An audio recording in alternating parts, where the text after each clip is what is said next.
간단히 이제 소개를 했으니까, 더 덧붙일 일은 없고요.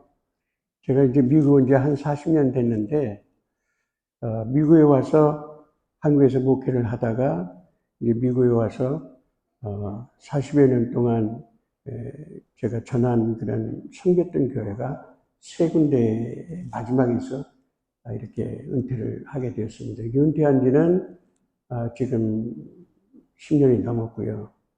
조금 늦게 제가 은퇴를 했어요. 지금 제 나이로 봐서는 강대상에 서서 말씀 전하기도 참 조심스럽기는 해요. 왜냐하면 지금 나이가 82입니다. 그런데도 지금 하나님의 은혜로 이렇게 다니면서 또 몇 교회를 다니면서 이 말씀을 전할 수 있는 기회를 하나님이 주셨기 까닭에 제 생이 다하는 그날까지 복음 안에 살다가 복음 전하다 생이 끝났으면 좋겠다. 그런 생각을 해서 기도의 제목이 그랬습니다. 이 김현수 목사님은 기도원에서 처음 만났는데 오랫동안 만났던 사람 같아요. 그래서 제 옆에서 식사를 했는데 여러 가지 이야기들을 하고, 제가 미국에 와서 첫 번째 교회가 2명으로 시작을 했어요. 그래서 교회는 굉장히 큰 교회인데 자교회가 아니고 미국 교회를 빌려서 보는데 2명이 본당에서 드렸어요. 이게 너무 많이 비어 있어요. 그런데 2명으로 시작을 해서 제가 목회를 이제 첫 교회가 그렇게 해서 시작을 했습니다.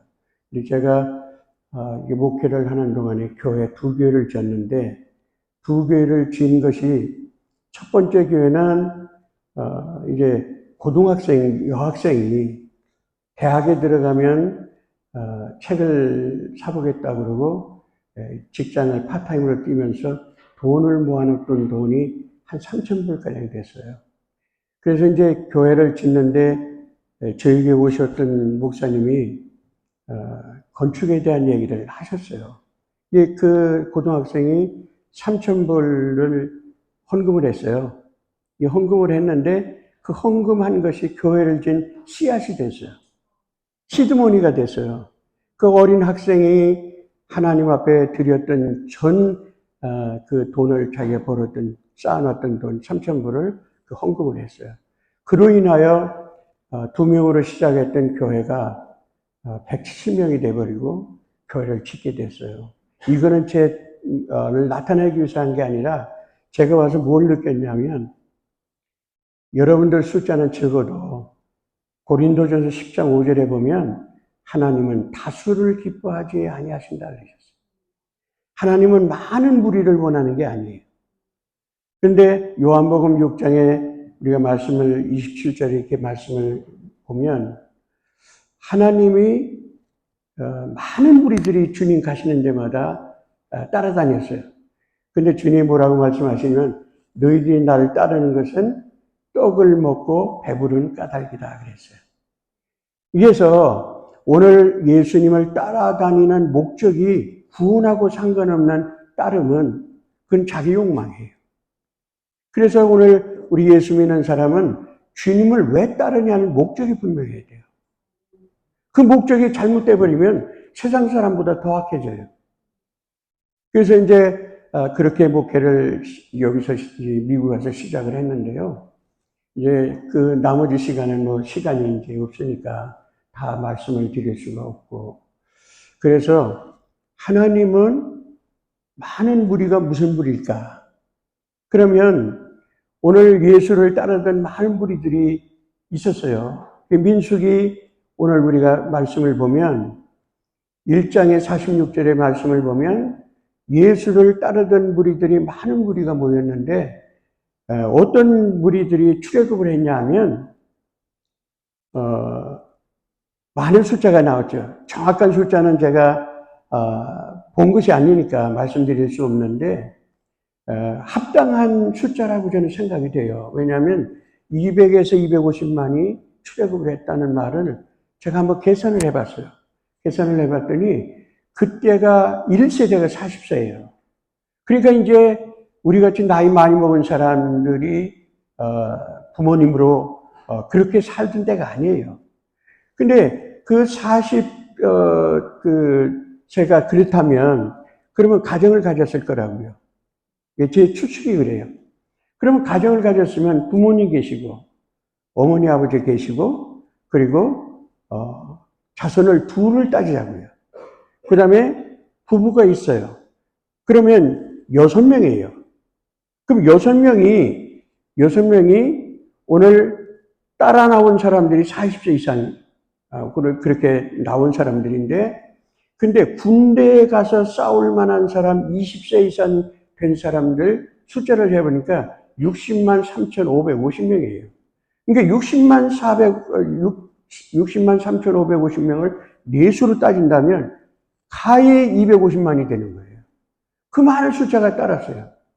그런데 민수기 13장, 14장 두 장을 읽어보면 그 많은 무리들이 조금만 어려움을 당하면 하나님을 불행하고 탓하고 그러다가 이제 하나님을 그렇게 불행을 했는데 민수기 14장 28절에 가서 말씀을 보면 우리 하나님이 이렇게 말씀하세요. 저들이 내게 대하여 원망하는 소리를 다 내가 들었다.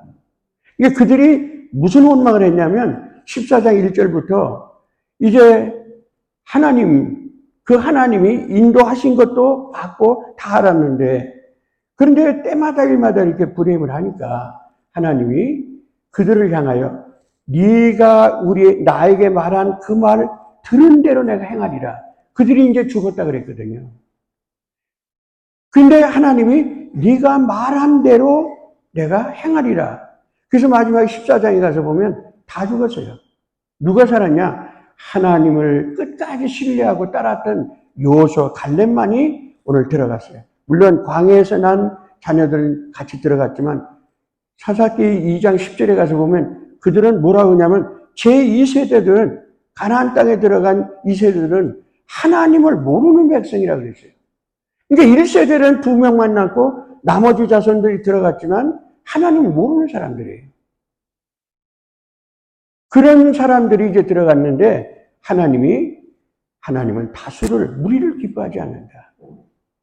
근데 오늘 여기 숫자가 뭐 몇천 명이 모이고 몇백 명이 모인 것은 아니지만 난 여기 앉아서 기도할 때 이사야서 60장 22절에 가서 말씀을 보면 작은 자가 천을 이루겠고 약한 자가 강국을 이룰지니 내가 속히 이루리라 그랬어요. 만이라고 하는 숫자도 하나부터 시작하는 거예요. 여러분 한 분이 한 사람이 이 큰빛 제자교회의 씨앗이에요. 여러분들 때문에 이 교회가 유지되고 앞으로 큰 교회가 될 줄로 믿어요. 왜냐하면 하나님은 많은 사람을 첫 번부터 주어서 교회가 부흥된 게 아니에요. 이렇게 적은 숫자가 모여서 그들이 예수를 알고 예수를 배우고 예수 닮은 그리스도인들 때문에 오늘 가는 곳마다 복음이 전해지는 거예요. 이게 여러분이 큰 사명을 가졌어요. 이게 목사님이 저한테 목사님 우리 교회 한번 오시면 좋겠는데 그 말씀을 이제 저한테 주셨어요. 그래서 제가 2주 동안 기도하면서 뭔 기도를 했느냐면 하나님 큰빛 제자교회 그 이름은 제가 들어본 일도 없고 교회 형편도 모르고 교회 성도들도 모릅니다. 하나님 성령께서는 이 제자교회 모든 성도들과 교회 형편을 자세히 아시겠으니 부족한 종에게 이 교회, 이 성도들에게 꼭 필요한 말씀으로 전하게 해주세요. 그 기도를 계속해서 했는데 왜 이 교회가 스트릿 이름이라든가 시리 이름이라든가 뭐 이렇게 이름 짓는 것이 다변이잖아요. 대개가. 그러면 이 스트릿 이름이 딱 이제 정해서 이름을 지면 그 교회가 그 스트릿상에 있다는 걸 알 수가 있어요.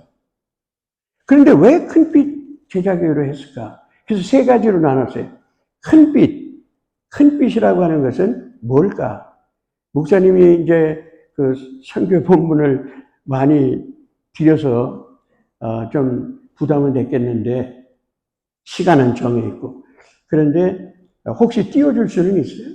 예, 띄워줄 수 있으면 요한복음 1장 4절, 5절, 9절을 좀 띄워주시면 좋겠습니다. 요한복음 1장 4절에는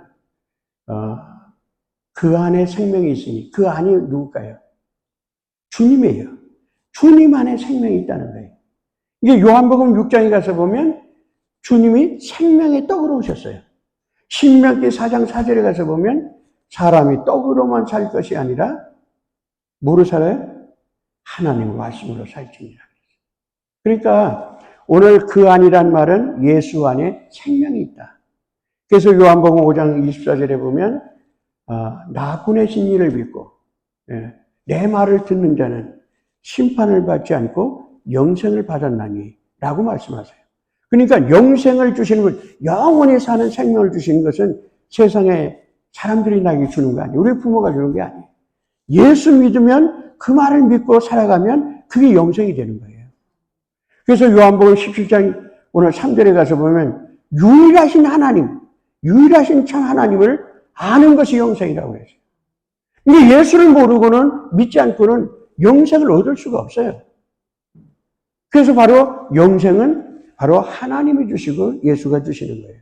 근데 오늘 거기에 말씀을 오늘 보면 한번 5절을 보실까요? 같이 읽습니다. 자, 시작.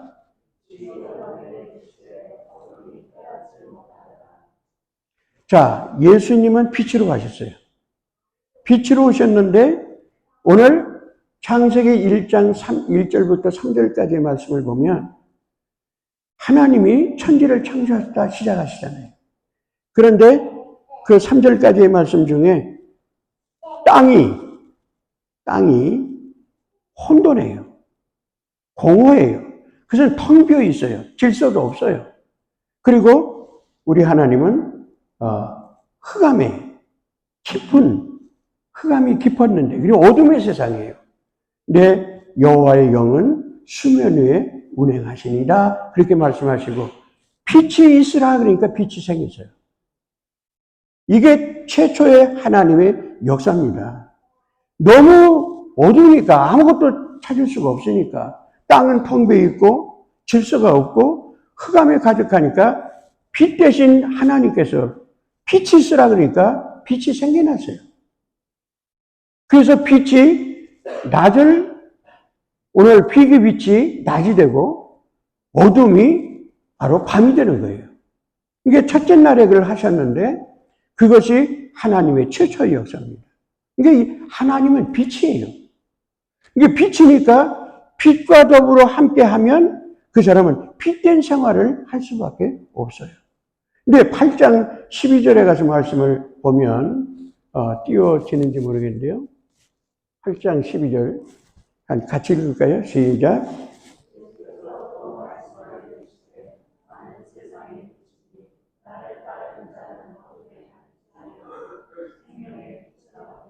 아멘입니다.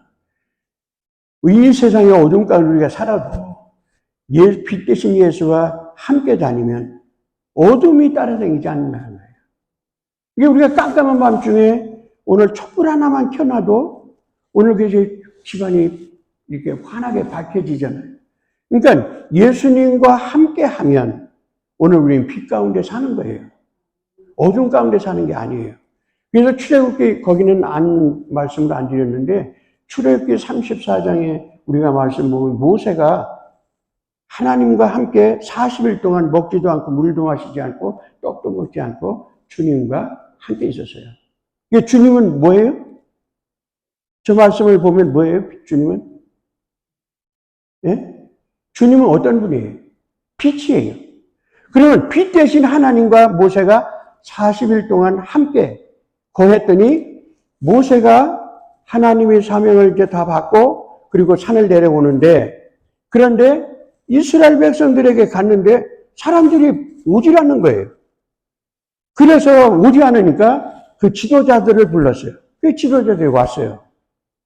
근데 왜 사람이 모세를 찾아오지 않는가 하면 얼굴에서 너무 광채가 나는 거예요. 그러니까 볼 수가 없어요. 여러분 햇빛을 직시를 하려면 눈물어요. 그리고 왜 눈이 머냐면요. 태양과 지구 사이에는 1억 5천만 킬로미터예요. 그러면 주님이 조금만 지구가 태양 쪽으로 가버리면 다 타 죽어요. 하나님은 배려하신 하나님이에요. 근데 그 엄청난 빚을 우리가 받을 수가 없어요. 눈 멀어요.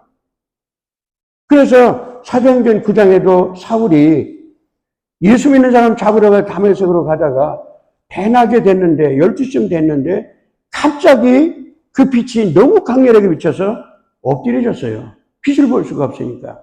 근데 그 즉시로 다 소경이 된 거예요. 빛을 보면 소경될 수 있어요. 그런데 오늘 이 모세가 주님과 함께 빛 대신 하나님과 같이 40일 동안 있다 보니까 그 얼굴에 광채가 난 거예요. 이 광채는 사람들이 볼 수가 없어요. 우리가 주님과 함께 거하면 우리는 빛 대신 그 하나님 때문에 빛으로 살 수 있어요. 그 마태복음 5장 16절의 말씀을 보면 우리가 너희가 빛을 받았으니 이제는 그 빛을 사람들에게 비추게 하라. 너희 착한 행실을 통해서 하나님께 영광을 돌리라 그랬어요. 그러니까 오늘 우리가 빛을 받았으면, 예수의 빛을 받았으면 어떻게 살아야 돼요? 빛을 비춰야 돼요. 거울은 햇빛을 받으면 어떻게 해요? 다시 반사합니다. 우리가 빛은 아니지만 예수의 빛을 받았으면 이 빛을 어두운 가운데 살아가는 사람, 내가 가는 곳마다 빛이 비춰져야 그 어둠이 물러갈 수 있어요. 그래서 예수님은 빛 대신 주님이십니다.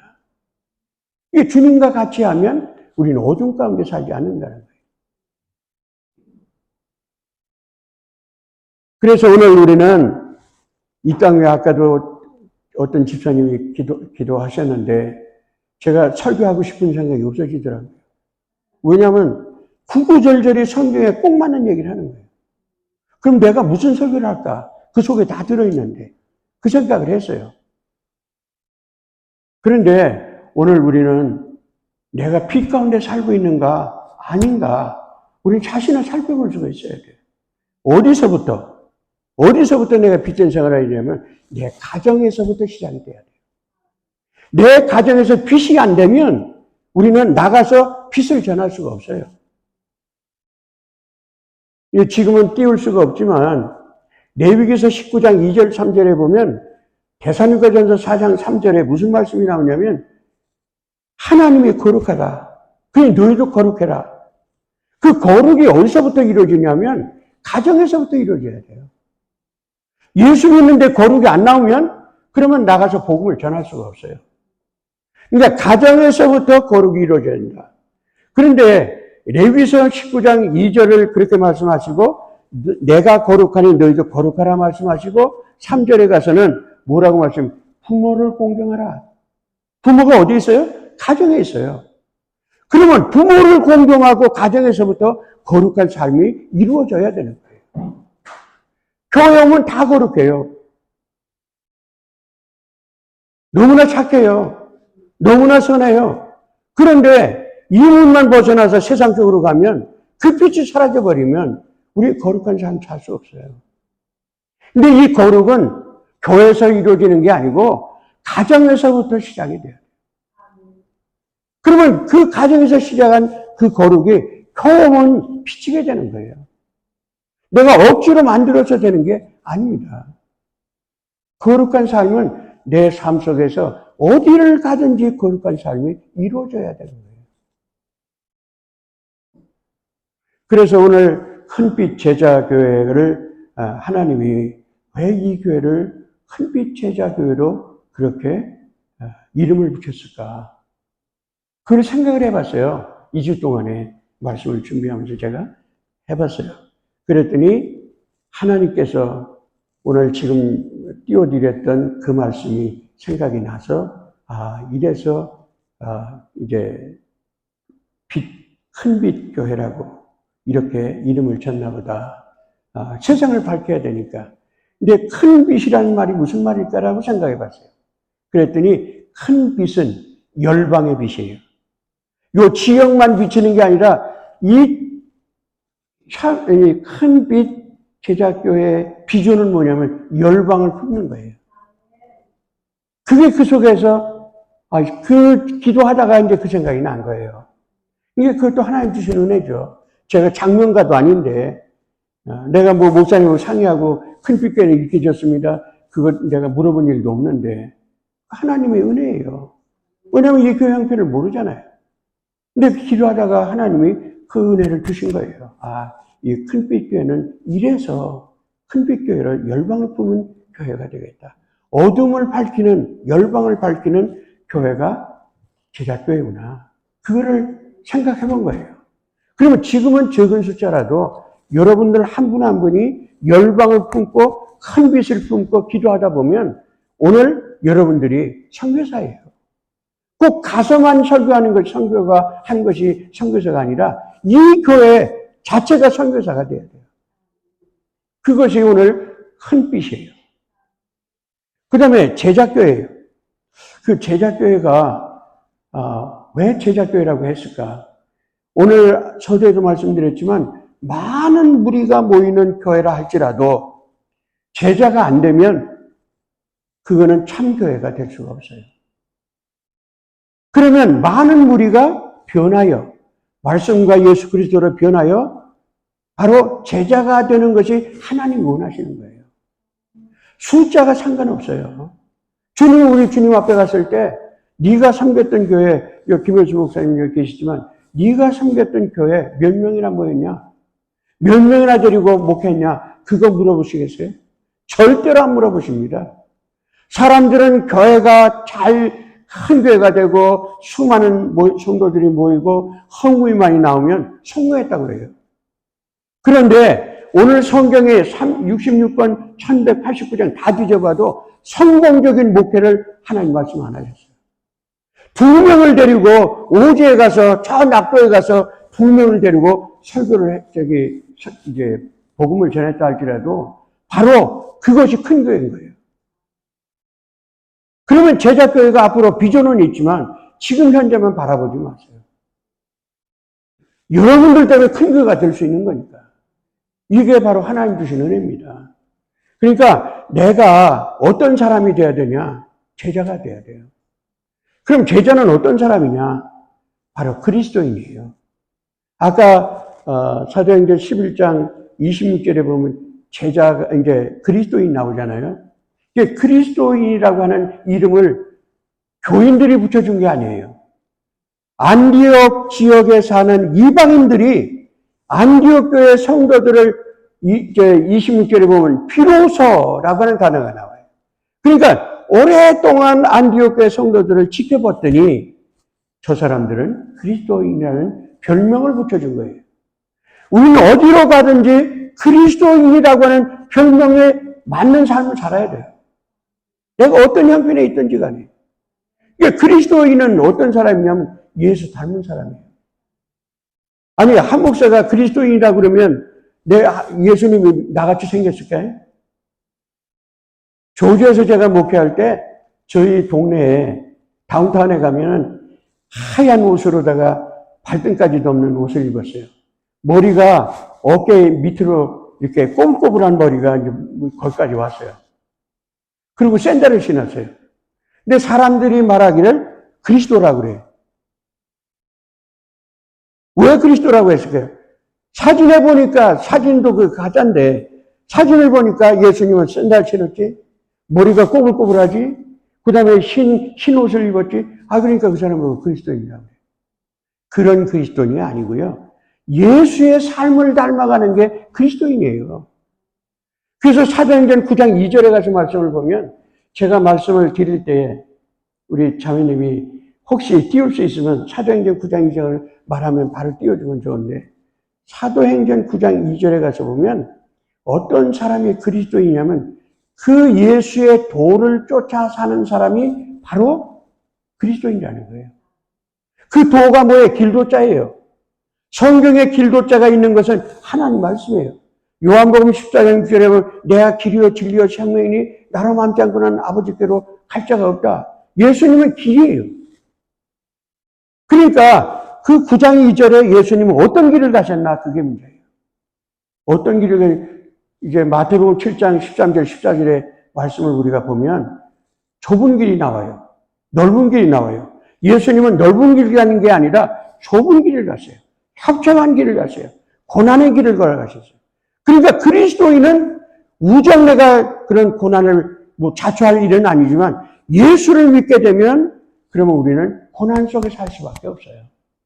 내 멋대로 살면 고난이 덜 받을 수도 있어요. 그러나 예수 따르는 것은 성공하기 위해서 따르는 게 아니에요. 부여하기 위해서 우리가 예수 따르는 게 아니에요. 예수 가신 길을 따라가는 거예요. 그것이 그리스도인이고 제자예요. 그러면 예수 닮은 자, 예수를 배우는 자, 예수의 가진 그 길을 따라가는 자, 이것이 그리스도인이라면 우리는 이 땅에서 그 길을 가다 보면 고난이 와요. 그래도 가야 돼요. 끝까지 가야 돼요. 세상에서 부유하고 성공했다 할지라도 내가 예수 잊어버리면 다 끝입니다.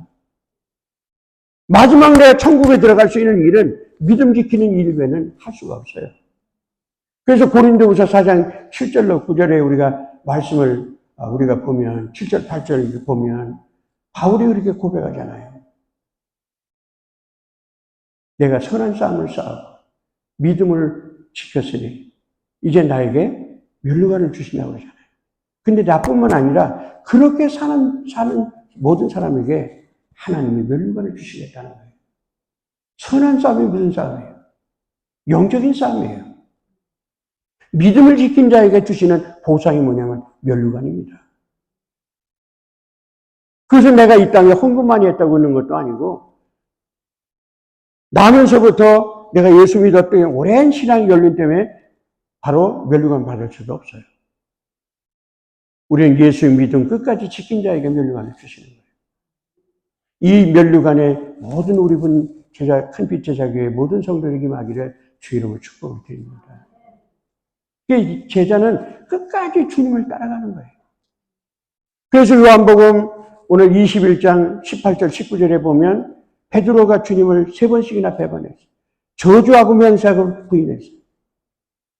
그런데 주님이 실패해서 갈릴리 바다에서 바로 물고기 잡는 그 옛날 삶으로 돌아갔던 베드로에게 주님이 찾아가시잖아요. 찾아가셔서 그들이 밤새도록 이제 고기 잡으려고 애썼으니까 떡을 구워놓고 생선을 구워놓고 그들이 육지로 놓을 때 그들에게 조반을 먹이세요. 조반을 먹이는데 주님이 그 배신했던 제자가 7명이 그 속에 있는 거예요. 그런데 오늘 주님이 베드로에게 말씀하세요. 그 중에 제일 그 후회막심한 삶을 사는 사람이 베드로거든요. 베드로에게 이렇게 말해요. 내가 여기 있는 것들, 그건 뭐예요? 배도 그물이에요. 생계의 도구예요. 그리고 두 번째로 여기 있는 사람들보다 내가 나를 더 사랑하느냐 물어봐. 그러니까 베드로가 옛날처럼 주님 오게도 내가 들어갈 것이고 죽으면 나도 죽을 것이고 이 고백했을 때 같으면 당당하게 주님 그거 왜 물어보십니까? 그렇게 얘기했을 거예요. 그런데 실패하고 이후에 베드로는 옛날에 그 용감했던 말이 나올 수가 없어요. 너무 부끄러운 거예요. 그래서 뭐라고 얘기를 해요? 주님이 하십니다. 그 밖에는 할 수 없어요. 그러면 거기에 주님이 무슨 사랑을 요구하신 거예요? 아카페적인 사랑을 요구한 거예요. 네가 그래도 나를 아카페적인 사랑을 할 수 있냐? 조건 없는 사랑이죠. 근데 베드로의 고백은 필레오 사랑밖에는 난 할 수가 없습니다. 친구 간의 사랑밖에는 난 할 수 없는 사랑입니다. 3번 물어보시잖아요. 그리고 난 다음에 내게 다시 사명을 주시는 거예요. 그게 뭐냐면 내 양을 치라, 내 양을 먹이라, 내 양을 치라. 그렇게 이제 배신한 자지만 하나님은 세컨 찬스를 주신 거예요. 요나서 3장 1절에 가서 보면 1장에 오늘 그 요나가 어디로 가야 돼요? 니느웨로 가야 돼요. 근데 거기 가면은 원수 같은 사람이 거기서 사니까 이거는 하나님의 썸씽롱이다 이거. 생각하고 뭘로 갔냐면 다시스로 갔어요. 그 뱀이창에서 이제는 내가 편하게 잠자도 되겠다. 뱀이창에서 잠자었어요. 풍랑이 일어났어요. 다 사람들이 자기 신을 부르는데 뱀이창에서 자는 사람을 선장이 봐서 데리고 왔어요. 너는 누구냐? 너는 어디 사람이냐? 이렇게 사실대로 얘기했어요. 그러면서 그 고백이 뭐예요? 나로 인하여 풍랑이 일어났으니 나를 바다에다 던지라는 거예요. 그래서 바다에 던졌어요. 하나님은 큰 물고기를 준비했다가 삼키게 해서 살려내셨어요. 성전이 어딘지도 모르고 뱃속에서 성전을 향하여 손을 들고 바로 요나가 기도하는 거예요. 회개했어요. 육지로 토해냈어요. 그리고 난 다음에 사흘길인데 하루길 동안 가서 복음을 외쳤어요. 너희들이 회개하지 않으면 너희들이 다 죽는다. 그때 성경에 정확한 숫자는 없지만 성경학자들이 얘기하기를 12만 명이 살았다는 거예요. 그 도시에. 그럼 지구촌 노조가 다 죽어야 되는데 왕에서부터 금식하면서 그 하루길에서 외친 그 소리를 듣고 회개하기 시작을 했어요. 그래서 하나님이 니느웨를 살려내셨어요. 근데 3장 1절에 가서 보니까 하나님이 다시 요나를 불러서 세컨 찬스를 주시는 거예요. 세상에서 내가 직장에서 잘못하면 그냥 파이어입니다. 더 제거할 필요도 없어요. 기회가 없어요. 근데 우리 하나님은 내가 허물지고 실수하고 잘못했어도 하나님은 버리지 않는 하나님. 떠나지 않는 하나님. 끝까지 나와 함께 하신 하나님. 그게 하나님의 약속이에요. 그렇기 때문에 오늘 우리는 실수했어도 하나님 나 안 버리세요. 허물이 있어도 하나님 나 안 버리세요. 하나님의 사랑은 요한복음 13장 1절에 가서 보면 가룟 유다가 마지막 만찬에 참가했어요. 이 중에 누가 나를 팔자가 있다 그러니까 서로 제자들이 누가 예수님을 팔았을까 하고 서로 물어봐요. 내니까 물어봐. 그래서 주님 뭐라고 하세요? 이 떡을 찍어서 꿀에다가 찍어서 주는데 받는 자가 바로 나를 배신한 자다. 나를 판 자다라고 얘기했어요. 그럼 가룟 유다가 떡을 받았어요. 그러면 그 즉시 회개가 나와줘야 되잖아요. 주님 말씀하셨으니까 회개 안 했어요. 하나님이 세컨 찬스를 줬는데도 안 했어요. 그래서 결국은 자기가 죄 없는 예수를 팔았고 받은 동전을 다 성전에다 버리고 그리고 혼자서 자결을 해서 어떤 성경에는 배가 터져서 죽었다 그러고 어떤 성경에서는 몸에서 죽었다고 그래요. 어쨌든 간에 하나님이 기회를 주시는 하나님이지 한 번 잘못했다고 영원히 버리는 하나님은 아니다. 그게 우리 하나님이에요. 내가 잘못했을 때 하나님이 날 거두신다 그러면 이 중에 한 사람도 하나님 만날 수 없어요. 근데 제가 여기 서 있는 것도 하나님의 은혜입니다. 여러분들이 지금 많은 사람들 가운데 택함을 받은 여러분들이 복 있는 사람들이에요. 지금은 잘 몰라요. 그런데 내가 천국에 만약에 갔다. 하나님의 심판할 때 섰다. 그럼 마태복음 7장에 주 예수 이름으로 내가 귀신도 내쫓고 선전을 타고 능력을 행했다. 근데 주님이 대답해 너 참 잘했다. 이렇게 해야 돼. 마지막에 보면 내가 너를 도무지 알지 못한다. 이 땅에서 우리가 많은 일에서 우리가 천국에 들어가는 게 아니에요.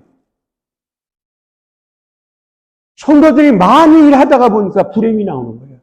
왜 나만 이렇게 열심히 해야 되냐? 다른 사람 편하게 예수 믿는데. 이런 사람들이 제자교회에 있으면 안 돼요. 여러분들이 섬기는 것, 교회를 섬기는 것, 그것은 받은 은혜 때문에 그런 거예요.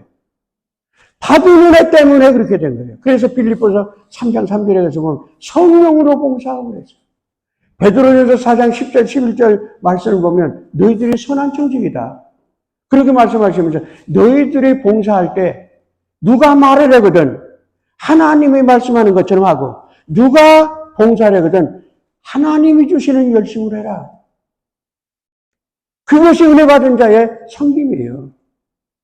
근데 누가복음 10장 39절부터 42절까지 보면 두 자매가 나오잖아요. 마리아가 나오고 마르다가 나와요. 그 마리아는 예수님이 집에 찾아오시니까 그러니까 예수님 무릎 이제 발 앞에 딱 앉아서 그 예수님 말씀을 듣는 거예요. 근데 마르다는 예수님 집에 들어오자마자 북으로 달려가지고 땀에 그냥 이마에 땀 나도록 그렇게 열심히 만든 거예요. 귀한 거예요. 주님 대접하려고 한 거 잘못된 거 아니에요. 근데 한참이 열심히 하다 보니 뒤를 돌아보니까 자기 동생은 예수님 발 앞에 앉아서 지금 말씀 듣고 편안하게 있는 거예요. 그러니까 뭐라 그래요? 내 동생 보고 주님 나를 좀 도우라고 하셔서 그렇게 얘기를 했어요. 근데 주님 뭐라고 하세요? 내가 많은 일로 염려하나 한 가지든지 두 가지든지 그게 족하다. 우리가 예수 그 섬기고 성도를 섬기는 그것이 우리가 왜 내가 나면 섬겨야 되냐? 불행하려면 아주 하지 마세요. 열심히 일해놓고 결과도 하나님 앞에 불행하면 그거는 아무 소용이 없는 거예요. 근데 중요한 원리가 있어요. 그게 뭐냐면 말씀을 듣고 예배를 드리고 그 말씀의 은혜를 받고 나가서 봉사를 하게 되면 지쳐도 지침거리 안 나와요. 근데 말씀도 안 듣고 부엌에서 빨리 식료 준비해야 된다고 그래요. 예배도 안 드리고 말씀도 안 듣고 부엌에 들어가서 열심히 있는 건 그건 열심이 아닙니다. 그래서 고린도후서 11장 2절에 가서 보면 바울이 이렇게 얘기해. 내가 하나님의 열심으로 열심을 내노니 그랬어요. 근데 고린도후서 9장 2절에 가서 보면 자기 열심인 사람이 있어요. 자기 열심은 지칩니다. 우리 하나님 앞에 은혜 받고 은혜 받은 것으로 우리가 열심을 내면요. 그거는 배가 되는 거예요. 다른 사람에게 영향을 미쳐요. 그러니까 오늘 누가복음 5장 1절로부터 5절에 가서 보면 베드로가 밤새도록 오늘 고기 잡았는데 한 마리도 못 잡았다잖아요. 그럼 갑자기 바닷속에 있는 물고기가 다 이민 간 것도 아닌데 왜 하나도 없을까요? 어려서부터 갈릴리에서 사는 사람이고 고기 잡는 것은 예수님보다 프로페셔널한 사람이에요. 전문가예요. 그런데 왜 한 마리도 못 잡았을까요? 그물이 다 찢어진 것도 아닌데. 그래서 육지에 나와가지고 내일을 준비하느라고 내려왔는데 주님이 뭐라고 하세요? 네 배를 좀 빌려 쓰자. 그래서 주님이 약간 배를 띄웠는데 거기에 서서 주님이 말씀하시는 거예요. 그 말씀이 다 끝나고 난 다음에 5장 5절에 가서 보니까 더 깊은 데로 가라. 그랬더니 베드로가 고기의 생기를 아니까 지금 아침인데 깊은 데로 가면 고기가 없다는 거예요. 그거는 어부만 하는 거예요. 그래서 주님이 깊은 데라고 하니까 뭐라고 말을 해요? 주의 말씀에 의지하여 내가 깊은 데로 가서 그물을 내리리다 그랬어요. 자기 상식으로는 깊은 데에 지금 가요 고기 없어요. 거기도 수없이 그물을 냈던 데예요. 근데 주님이 그러잖아요. 말씀 다 마치고 난 다음에 베드로를 향해서 깊은 데로 가라. 그물을 내려라. 그 그물을 내렸더니 그물이 찢어지도록 2배 넘치도록 고기를 잡은 거예요. 그게 어떤 현상이에요? 주님의 말씀에 순종하고 가면 기적이 일어나는 거예요. 사람의 힘으로는 안 되는 겁니다. 주님의 말씀이에요. 그래서 이제 신명기 1장 30절, 33절에 가서 보면 이스라엘 백성들을 어떻게 인도하셨어요? 앞서 가시면서 이스라엘 백성을 이끌고 장막 칠 것을 미리 준비하셨다고 그러잖아요. 요한복음 10장에 가서 보면 우리 안에 있던 예수님이 선한 목자인데 우리 안에 있던 양들을 끌어내면서 이름을 불러가면서 어디로 가세요? 오늘 양들 앞에 가시면서 그들을 이끌고 가신 거예요. 예수님은 우리보다 앞서 가시면서 길을 만드신 분이에요. 그 길을 따라가면 우리는 성공의 길입니다. 그 길이. 그래서 이사야서 43장 18절 19절에 보면 이전 일을 기억하지 말아라. 성공도 실패도 기억하지 말아라. 내가 사막에서 사막에서 길을 내리니 그 말은 뭐냐면 하나님은 새 일을 행하시는 분인데 사막에서 길을 만든다잖아요. 사막에는 길이 없어요. 그런데 하나님은 선하신 하나님은 길을 만드신 하나님이고 사막에서 강을 만드신다잖아요. 이게 주님 따라가면 오늘 그 길이 바로 우리 성도들이 따라갈 길이에요. 내가 실패했던 거, 성공했던 거 거기에 붙잡혀 있으면요 하나님 앞에 갈 수가 없어요. 나갈 수가 없어요. 그래서 출애굽기 14장에 우리 13절부터 15절까지 말씀을 보면 무슨 말이 나오냐면 이스라엘 백성들이 홍해를 딱 만나고 애국군대들이 주저오는 걸 보니까 낙심천만이에요. 그래서 모세를 막 원망하는 거예요. 우리를 여기까지 데리고 와서 장사 중에 때가 없이 물속에 장사하려고 데리고 오냐고 부름하는 거예요. 그 모세가 엎드려 기도했더니 하나님의 음성이 들리는 거예요. 무슨 음성이 들렸어요? 모세야, 어떻게 너는 엎드려서 기도만 하냐? 일어나라. 그러면 기도했으면 일어나야 돼요. 비전을 가졌으면 일어나야 돼요. 모세가 엎드려 기도하니까 왜 기도만 하냐 그러잖아요. 나를 믿고 기도했으면 일어나라. 그러면서 앞으로 향해 가라는 거예요. 그리고 앞으로 향해서 손을 내밀라는 거예요. 그 모세가 주님 앞에 이렇게 말하는가요? 아니, 앞으로 가면 홍해인데, 그 앞으로 들어가면 죽는데, 손을 내민다고 그게 홍해가 지금 변화가 이겠어요? 그 얘기 했어요? 안 했어요. 안 하고, 모세가 일어나서 이스라엘 백성들을 향해서 앞으로 전진하라는 거예요.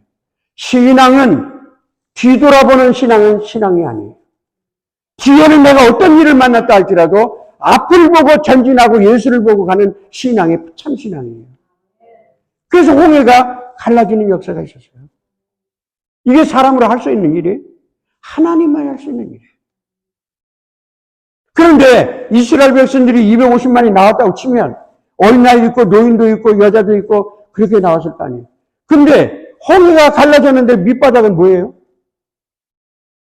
엉망진창이에요. 진창이라니까. 내가 아는 사람 이름이 최진창이라는 사람이 있어요. 그 사람은 언제나 진창이에요. 부를 때 진창이라고 그러니까. 그러는데 하나님이 밤새도록 동풍을 불어서 바다를 싹 말려내서 육지처럼 건넜다 그러잖아요. 이게 하나님의 역사입니다. 내가 믿는 하나님은 그런 하나님이에요. 있으라면 있고 없으라면 없고 죽은 자를 살리시는 하나님은 내가 믿는 하나님이에요. 그 하나님이 나의 하나님이라면 나의 아버지라면 우리가 염려 걱정할 게 뭐 있어요? 그래서 성경에 어떤 학자가 내가 조사한 건 아니에요. 어떤 학자가 조사해 보니까 1년이면 며칠이죠? 여러분 대답해 보세요. 며칠이에요? 너무 쉬워서 대답도 못하네. 며칠이에요? 1년이면. 갑자기 물어서 그래. 365일이죠? 성경 66권 1189절을 뒤졌더니 염려하지 말라는 말이 365개 나왔다는 거예요. 그럼 무슨 얘기예요? 우리는 매일 그 짐 속에 살잖아요. 죽을 걱정, 병들을 걱정, 먹을 걱정, 입을 걱정, 마실 걱정. 그리고 마태복음 6장에 보면 뭘 마실까, 뭘 입을까, 이거 걱정하지 말라잖아요. 들으면 백가 봐도 공중의 새도 다 먹으시고 기르시걸. 그리고는 하물며 하나님의 아들일까 보냐, 자식일까 보냐. 악한 아비라도 좋은 것을 자식이 이제 떡을 달라고 할 때 뱀을 주고 전갈을 줄 아비가 어디 있으며, 생선을 달 때 전갈 줄 아비가 어디 있으며, 똑똑한 돌덩어리를 주면서 떡으로 그렇게 먹일 아비가 있냐. 악한 자라 그리할지라도 하물며 하늘에 계신 너희 아버지일까 보냐. 이게 우리 하나님이에요. 제가 예수 믿고 저는 예수를 늦게 믿었어요. 불신자의 가정에서 태어나가지고 늦게 믿었어요. 늦게 믿었는데 그러면 내 삶에 갑자기 변화가 와야 되는데 예수를 모르니까 변화가 안 오는 거예요. 말씀도 모르고 예배도 모르고 기도도 모르고 찬송도 모르고 아무것도 모르는 거예요. 근데 내가 신학교 가는 그날 나는 우리 집사람 보고 있어요. 내가 돈 많이 벌어가지고 장로가 돼가지고 교회 섬기는 건 내가 해도 절대로 목사는 안 된다. 왜? 그때 목사는요, 가방 하나 들고 그냥 항상 땀만 보고 다니는 그런 목사님이 그렇게 살았어요. 예. 그게 옛날 얘기죠. 그런데 내가 그런 목사는 안 된다고 그랬거든요. 그러면서 내가 신발을 신으면서 우리 집사람 보고 있어요. 내가 절대로 목사를 되기 위해서 신학교는 안 간다. 예. 그러고서 갔어요. 그리고 갔는데 신학교 딱 들어가서 이제 수업이 시작이 되는데 딱 보니까 머리가 허연한 사람들이 있어. 그때 나는 검은 머리인데. 근데 저 사람들은 뭐 때문에 이 흰 머리가 은퇴할 나이인데 여기 와서 앉아있을까 이 생각을 했어요. 나같이 뺀질뺀질 하다가 아마 늦게 회개하고 왔나 보다 이 생각을 했어요. 그런데 오늘 내가 참 예수 처음 믿고요. 그렇게 교만하기 데 없었던 사람이에요. 근데 주님을 만나고 나니까 제일 먼저 찾아온 게 뭐냐면 평안이에요. 그걸 하나님 선물로 주셨어요. 지금도 내가 이 나이고 언제 병들고 언제 죽을지도 모르지만 아무 걱정 안 해요. 죽으면 하늘나라 갈 거고, 살아있으면 하나님 쓰실 거고, 그걸 생각하니까 아무것도 염려할 게 없어요. 그게 하나님이 선물로 주신 평안이에요. 지금도 아무 걱정이 저는 없어요. 여러분이 이렇게 얘기하면, 에이, 뭐 세상 말로 괜히 나한테, 우리들한테 뻥 뚫리는 거 아니야? 그렇게 얘기할지도 몰라요. 근데 아니, 사실이에요. 제 얼굴을 보세요. 얼마나 평안한가. 하나님이 주신, 아까 우리가 찬송을 불렀는데, 감사함으로 평안이라고 하잖아요. 감사가 없으면 평안할 수가 없어요.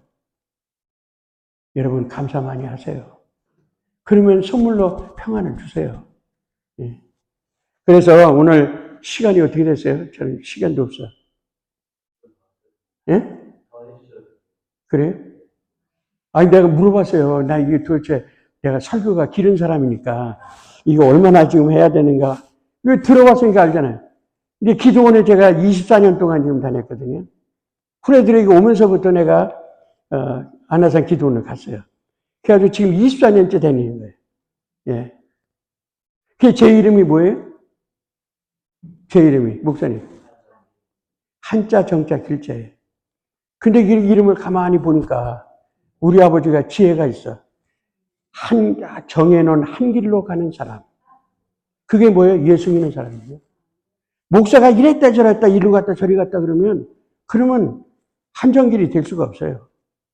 그래서 우리 아버지가 저 이름 지을 때 그렇게 지었어요. 한 길로 정해진 그 길을 가는 자식.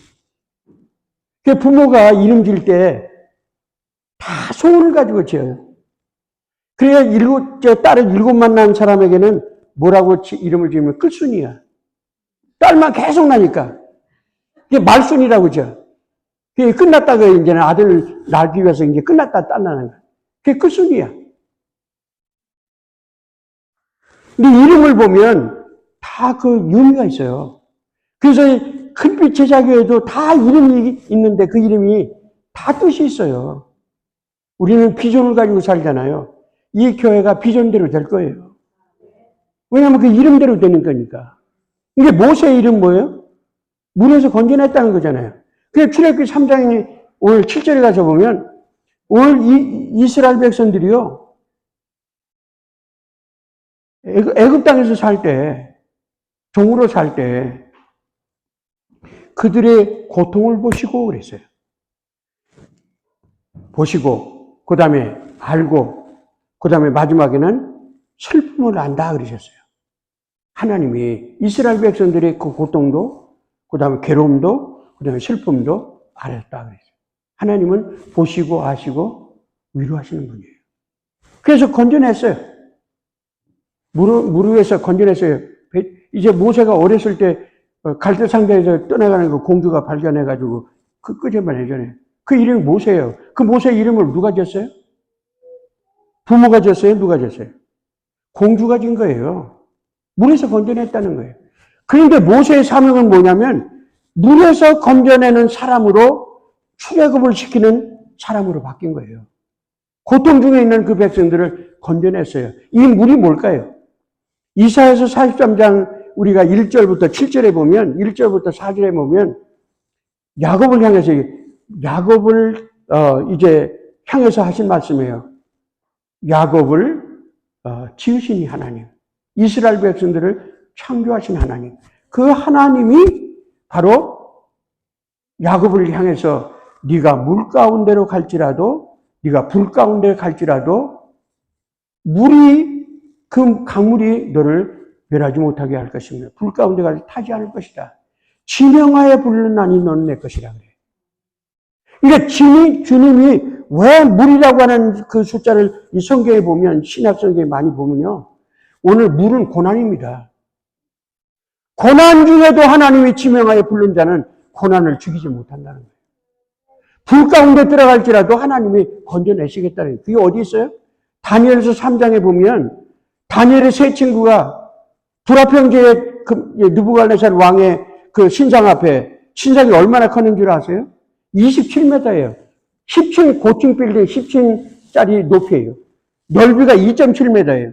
그 큰 금진상을 이제 만들어 놨어요. 누구든지 이 앞에 절하지 않으면 북구덩이에다 집어넣는다고 그러잖아요. 근데 오늘 제 친구가 안 갔어요. 그러니까 왕이 찾아와서 네가 나에게 지금이라도 신상에 절하면 그러면 내가 너를 살려내겠다. 그러니까 제 친구가 뭐라고 그래요? 그리 아니하실지라도 나는 주님 절대로 배반할 수 없습니다. 불구덩이 들어가도 나는 절대로 전할 수 없다는 거예요. 성도들은 세상과 타협하는 신앙생활은 하지 마세요. 어떤 유익이 온다 할지라도 타협하는 건 하지 마세요. 그래서 열왕기상 19장 18절에 보면 타협하지 않은 바알에게 무릎 꿇지 않고 입맞추지 않은 7,000명을 남겨놓으셨다 그랬어요. 이 제자교회의 모든 성도들이 다 타협하지 않는 바로 7,000명 중에 여러분이 되길 바라요. 어떤 고난 속에서도. 그러면 오늘 이제 이 교회가 그렇게 되는 소망을 가지고 기도하시고 앞으로 우리가 그렇게 살아야 되는데 시간 너무 또 길게 하면은 약속이 오그러지니까 간증 하나 하고 내가 말씀을 마치겠습니다. 성경 구절을 수없이 줬는데 이거 다 취소. 다 안 되고 안 되니까. 제가 여러분 혹시 강남중앙침례교회 아시는 분 계세요? 혹시 목사님을 아신다고 했고 다른 분은 모르세요? 강남중앙침례교회 김춘기 목사님 계세요. 한 세대를 그 김춘기 목사님, 오관성 목사님 여러분들이 한 세대를 이끌고 가던 영적 지도자였어요. 그 강남중앙침례교회가 그렇게 큰 교회가 됐는데 부흥강사로 워낙 말씀을 잘 전하니까. 근데 거기에 보면 정하영 장로님이 계세요. 그 정하영 장로님이 산부인과 의사예요. 그런데 이 김춘기 목사님이 외국으로 많이 나가거든, 부흥회를. 그러니까 일찍이 산부인과 은퇴를 했어요. 그리고 주치의로 김창기 목사님을 이제 해외에 나가면, 어느 지방에 가면 꼭 그림자처럼 찾아가서 다 건강을 체크해주고 그렇게 하시는 분이 정하영 장로님이세요. 지금 다 돌아가셨지만. 그런데 오늘 이 교회는 정하영 장로님과 같은 그런 동역자가 있길 바랍니다. 아니, 돈 버는 산부인과 돈 얼마나 벌어요? 그런데도 그거 일찍이 다 포기했어요. 왜? 복음 전하는 담임 목사님을 향해서 따라다니면서 주치의로 다 살았어요. 그런 분이 김춘기 목사님이 섬기는 강남층의 수석장로였어요. 이분 때문에도 오늘 교회가 아름다운 교회로, 큰 교회로 세워졌어요. 또 하나 간증은요, 제가 수일에서 살았는데, 서울에서 살 때, 제가 교회가 좀 본교회가 멀으니까 일하고 이제 직장에서 오다가 보면 그 교회를 가면 늦으니까 본교회를 가면 우리 동네에 개척한 교회가 성심교회라고 하나 있었어요. 근데 성심교회가 개척해서 성도가 별로 없어. 근데 수요일 날 가서 내가 예배를 드렸어요. 여기서. 드렸는데 목사님이 아들이 지금 정확하게 기억은 안 나지만 3명은 넘는 것 같아요. 근데 목사님이 개척하다 보니까 끈이가 간 데가 없어요. 그러니까 밀가루다 계속 국수 이런 것만 먹이니까 아이들이 뭐라고 하냐면 아빠 쌀밥 좀 먹고 싶다는 얘기를 하는 거예요. 아니 생각을 해보세요. 내 자식이 이제 그 밀가루만 먹다가 이제 먹는데 쌀밥 먹고 싶다는데 눈물 날 일 아니에요? 그래서 목사님이 생각을 했어요. 어디 다른 교회 가서라도 정말 자식에게 이렇게 이 밀가루만 먹이는 이런 형편을 좀 벗어나고 싶다 그래서 기도를 했어요. 근데 강원도에서 초빙이 왔는데 이 목사님이 미디움 사이즈 교회예요. 그러니까 뭐 중간 정도의 숫자가 되니까 사는 데는 불편이 없죠. 근데 거기를 이제 가려고 이 교회를 이제 놔두고 이제 가야 되니까 기도할 거 아니겠어요, 목사님이. 그냥 떠날 수는 없으니까. 그런데 이 목사님이 떠나지는 못했어요. 왜 못 떠났냐? 초빙이 다 왔는데, 세라리도 다 결정되고 다 했어요. 건강 그 보험도 다 들어주고 다 했어요. 그랬는데도 갈 수가 없었어요. 왜 못 갔냐? 그 교회 남자 성도님 한 분 중에 나는 그분을 만나봤으니까 알아. 그분이 수유리에서 봉천도까지 가는 333번 버스가 있었어요. 그 버스가 있었는데 그 버스에 이 소아마비, 어려서부터 소아마비라 이분이 버스를 한 번 타려면 시간이 많이 걸려요. 그때 버스는요, 차장이 있었어요. 이게 문 두들기고 오라이 그러면 가는 거예요. 근데 이분이 신문 팔이를 해요. 그러니까 아침에 330점 딱 오면 그러면 신문을 끼고 거기를 이제 보통 사람도 올라가기가 힘든데 그 소아마비 걸린 사람이 거기로 올라가려니까 시간이 얼마나 걸리겠어요. 그 안에 승객들이 막 불임을 하는 거예요. 그래서 이 사람이 그렇게 올라가서 신문 몇 장이나 파는지 그걸 팔아. 그리고 몇 장구장 가서 또 내려서 또 반대편에 가서 또 신문을 팔아. 그런데 그런 몸을 가지고 새벽 기도 때 그분이 와서 새벽 기도를 하고 버스를 타는 거예요. 자기 몸도 못 가느라. 그러면 저녁이 됐으면 집으로 갈 때 꽁치 한 마리, 사과 2개, 때로는 그렇게 바꿔가면서 목사님한테 그걸 주는 거예요. 그럼 신문 팔아서 돈이 얼마나 되길래 꽁치 한 마리, 사과 2개를 사가지고 가겠어요? 얼마나 남는다고. 그런데 그렇게 목사님이 떠나려고 생각하면 떠날 수 없는 게 뭐냐면 그 마이 소아마비 걸린 그 성도가 기억이 나가지고 도저히 갈 수가 없는 거예요. 도저히 갈 수가 없어요. 그래서 결국 못 갔어요. 오늘 큰빛 제자교회 여러분 건강하시잖아요. 그런 사람도 새벽기도 나오고 그런 사람도 끝나면은 목사님 와서 기도하고 사과 2개라도 드리고 가는 그 마음이 가득하잖아요. 그러니까 그 목사님이 엎드려 기도만 하면 그 생각이 나고 그 모습에 뛰어노니까 도저히 갈 수가 없어요. 자, 마지막으로 빌레몬서. 빌레몬서 1장 4절부터 7장, 1장밖에 없지만 4절부터 7절까지 좀 띄워주세요. 거기 보면 너를 말한다 그러잖아요. 담임 목사님이 기도할 때, 김현수 목사님이 기도할 때 너를 기억하고 감사한다 그러잖아요. 그러니까 주의 종이 기도할 때 성도님들이 나를 이제 주의 종이 기억하고 감사로 기도한다잖아요. 이게 복입니다. 여기 제자교회에 있는 성도들은 한 사람도 미운 사람 없기를 바라요. 그래, 5절.